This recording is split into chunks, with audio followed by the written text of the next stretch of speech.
Perdana Menteri boleh datang dan pergi, naik dan jatuh, tapi negara mesti diangkatkan.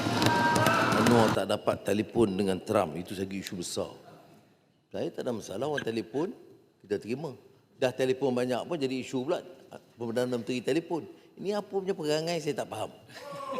Semalam Perdana Menteri Meloni dari Itali, 7.30 semalam lepas maghrib dia call. Itali telefon.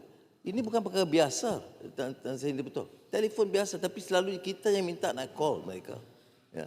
Jadi bagi saya terbukti bahawa akhirnya Malaysia dikterah. Bukan soal Perdana Menteri. Malaysia, lebuh raya kita hebat, pembangunan kita hebat, itu satu dunia. Perhatikan itu kebanggaan. Saya sebagai anak Malaysia saya bangga. Ya.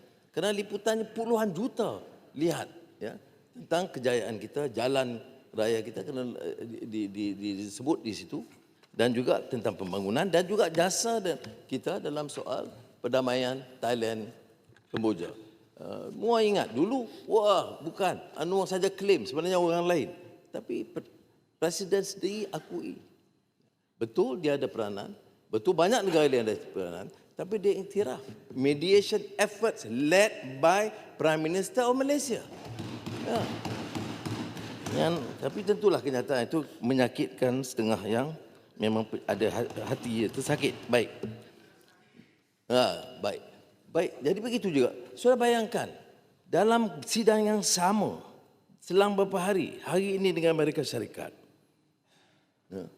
kemudian Brazil, Afrika, kemudian negara China, dan kemudian Rusia, dan kita layan dalam perbincangan dengan baik.